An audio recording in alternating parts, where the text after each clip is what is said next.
सभी सनातन धर्मी व आध्यात्मिक जिज्ञासुओं को मेरा हृदयपूर्ण कोटि कोटि प्रणाम। आज का हमारा विषय है, क्या मन पे नियंत्रण रखा जा सकता है। मन की गति बहुत तीव्र है। चंचलतावश मन कहीं एक जगह स्थिर नहीं रह सकता। वस्तु व विषय के बारे में विचार का ताना बाना निरंतर हम बुनते रहते हैं। जब तक मन, बुद्धि और उसमें उठने वाले विचारों पर अंकुश नहीं होगा, हम ध्यान की कल्पना भी नहीं कर सकते हैं। अब सवाल यह उठता है कि ध्यान है क्या, और मन, विचार, बुद्धि, इन सारे द्वंद्वों के बावजूद हम ध्यान कैसे लगाएं। सर्वप्रथम तो हमें यह समझ लेना चाहिए कि ध्यान का अभ्यास हमें बचपन ही से है। किसी भी काम को तन्मयता से करने, किसी एक विषय पर निरंतर विचार करने के लिए ध्यान हमें लगाना ही पड़ता है। सिर्फ सांसारिक विषय वस्तुओं के ध्यान से मन को हटाकर हमें आध्यात्मिक या धार्मिक क्रियाकलापों में मन को स्थिर करना है। हमारे चारों तरफ आजकल ध्यान और भक्ति का बाजार लगा हुआ है, और ये भी इतना लुभावना है कि मनुष्य भ्रमित है कि किसे चुने और किस पर ज़्यादा समय तक अड़िग रहें। उस पर भी हमारी बुद्धि में तर्क वितर्क होने लगते हैं, गुण दोष हम ढूंढने लगते हैं। तो मेरे आध्यात्मिक जिज्ञासु, बात फिर वहीं आकर रुक गई कि ध्यान करें कैसे और किस वस्तु या विषय का करें। अब हमें यह विचार करना है कि हमारा उद्देश्य क्या है। अगर हमारा उद्देश्य आध्यात्मिक उन्नति या भगवत प्राप्ति है, तो ही इसी मार्ग पर आगे की चर्चा को ध्यान से सुनें, तथा इस यात्रा में सहभागी होने के लिए चैनल को सब्सक्राइब करें, लाइक व शेयर करें, ताकि ये धारा अविरल चलती रहे। और यदि आपका कोई सुझाव है तो कृपया कमेंट बॉक्स में डालिए। ज़रूर उसका उत्तर गुरु आज्ञा के द्वारा दिया जाएगा। ध्यान कभी किया नहीं जाता, ध्यान हो जाता है। जैसे माँ का बच्चे के प्रति, बच्चा चाहे कहीं भी हो, माँ का ध्यान बच्चे में होता है। उसने खाना खाया या नहीं खाया, वो सोया या नहीं सोया, उसके स्वास्थ्य कैसा है। एक ग्रंथों में भी एक बहुत अच्छा उदाहरण दिया जाता है। जैसे राजस्थान में पानी भरने वाली पनिहारने, उनके सर पर घड़ा होता है। रास्ते भर वो अपनी सखियों से, अपने ससुराल वालों की, अपने रिश्तेदारों की बातें करती है, पर उनका ध्यान उस घड़े में होता है ताकि उनकी गगरी छलक न जाए। ध्यान भी इसी प्रकार है। ध्यान अगर सात्विक चीज़ों का है, जैसे भगवान की मूर्ति, चित्र, प्राकृतिक वस्तुएं, सूर्य, चंद्र, नदी, झरना, सागर, अग्नि, जप, तप, हवन, पूजन इत्यादि, तो यह सकाम भक्ति या सगुण भक्ति का प्रकार है। इस प्रकार सात्विक कर्म करते करते मनुष्य अपने अंतर में उस परमात्मा की अनुभूति करने लगता है, और उसे बाहरी रूप में भी प्रामाण्य मिलते रहते हैं। जैसे कोई आभास, स्वप्न, कोई सत्पुरुष से मिलन। जब अंतर में आनंद की स्थिति पैदा होती है, तो बाह्य जगत में भी आनंद भासने लगता है। अब यहाँ पर एक प्रश्न आता है कि आनंद की स्थिति तो सांसारिक क्रियाकलापों से भी मिलती है। अवश्य मिलती है, क्योंकि संसार सर्वत्र परमात्मा की ही रचना है। इसलिए आनंद हमें भासता है, किंतु होता नहीं है। और इस क्षणभंगुर आनंद के विलुप्त होने पर शोक, दुख, खालीपन का आभास होता है। सांसारिक आनंद के लिए वस्तु या विषय का होना अनिवार्य है, क्योंकि प्रेम और आनंद जिसे हम संसार में खोज रहे हैं, वह हमें पराधीन बना रहा है। इसे पाने के लिए हमें दूसरों के नियम, दूसरों की शर्तें, दूसरों के अनुसार स्वयं को ढालना पड़ता है। संसार परिवर्तनशील है, और साथ ही संसार की हर वस्तु परिवर्तनशील है। कुछ वस्तु विषय हमारे साथ बहुत समय तक, बहुत दूर तक चलते हैं, जो अंततः शोक पैदा करते हैं, क्योंकि उस आनंद के, उस विचार की झलक हमारे मस्तिष्क को उसकी आदत हो जाती है, और वो अत्यंत दुखदायी होती है।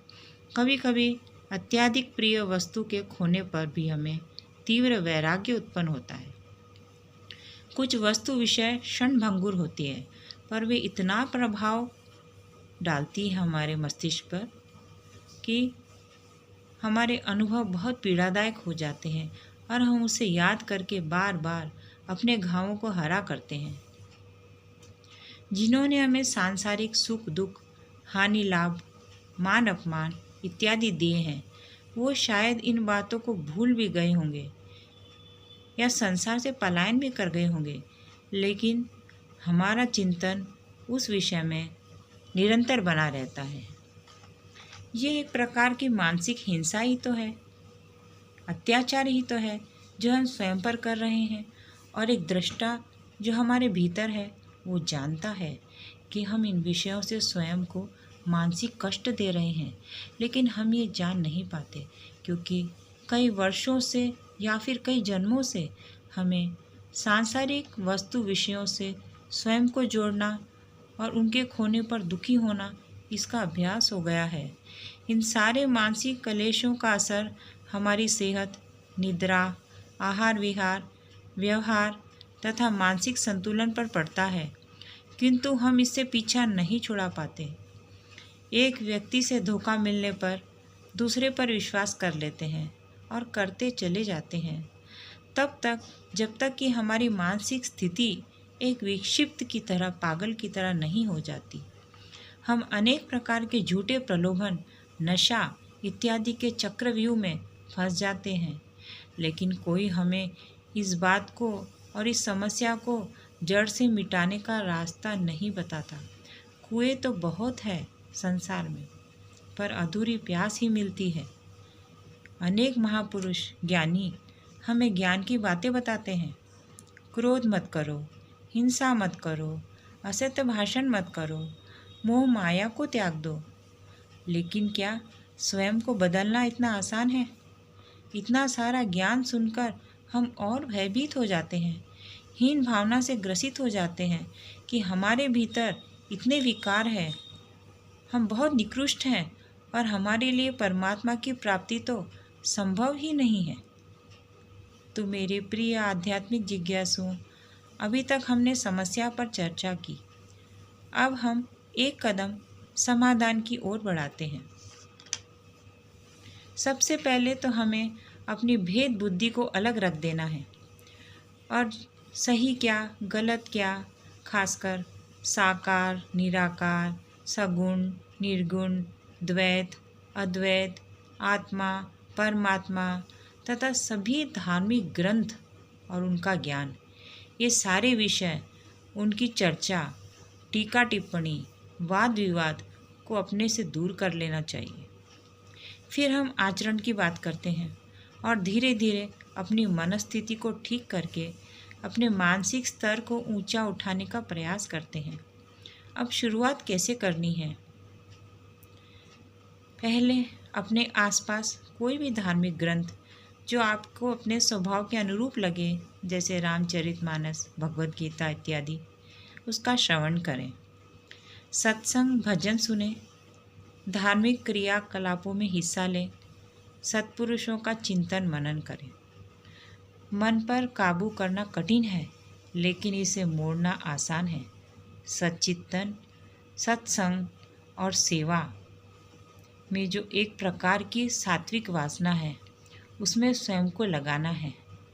सद्गुरु ने कहा है, सत्संगत्ते निस्संगत्वम, निस्संगत्वे निर्मोहत्वम, निर्मोहत्वे निश्चलतत्वम, निश्चलतत्वे जीवन मुक्ति ही। कौन क्या सोचता है, कौन क्या करता है, या किसके क्या कहने से हमारा अहित हो सकता है, ऐसे विचारों को बिल्कुल अपने से दूर रखना है, क्योंकि सब कुछ तो परमात्मा के ही हाथ में है।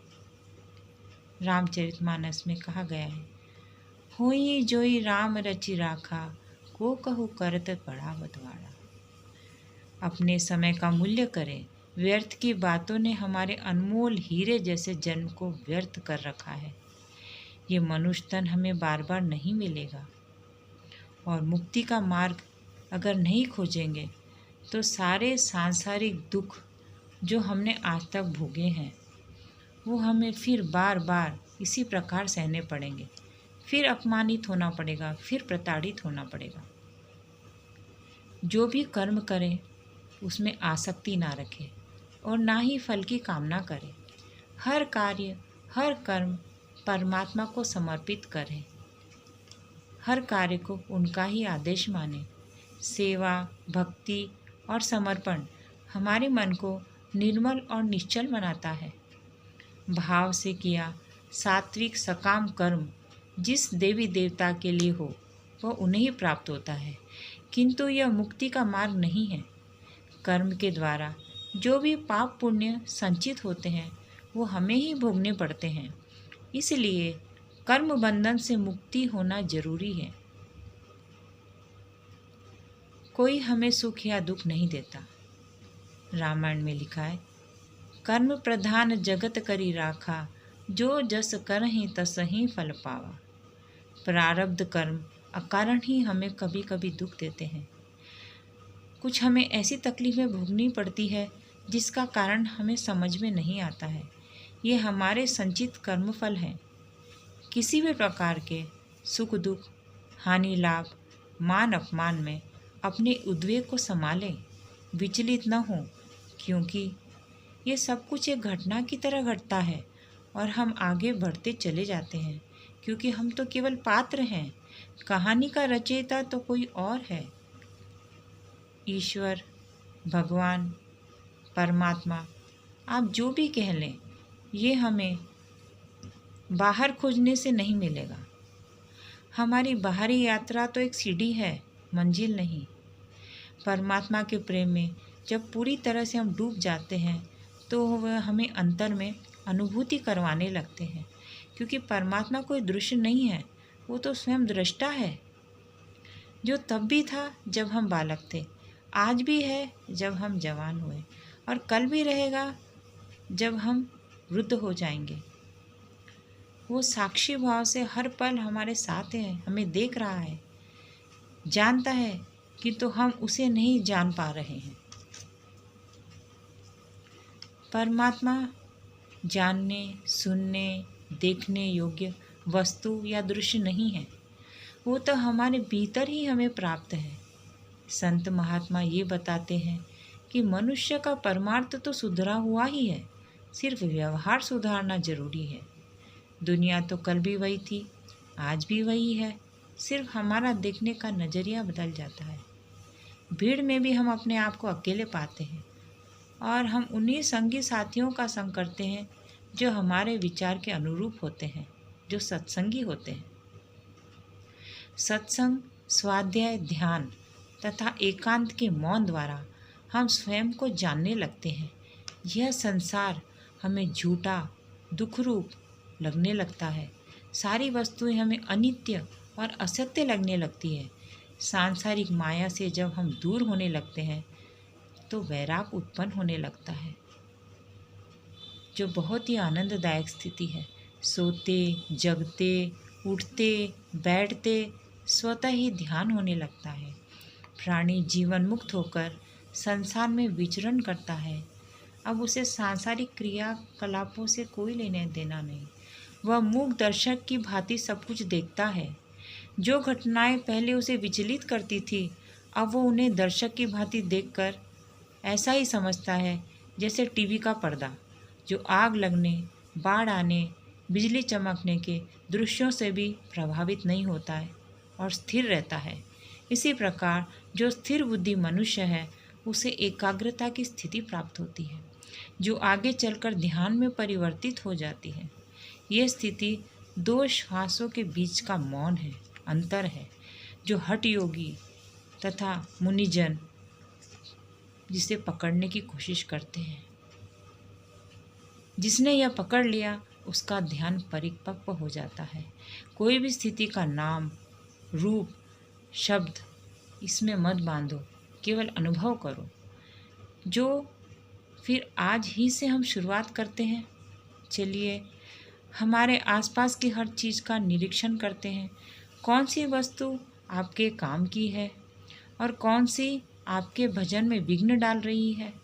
कौन से विचार हैं जो आपके आत्मनिरीक्षण में बाधा उत्पन्न कर रहे हैं?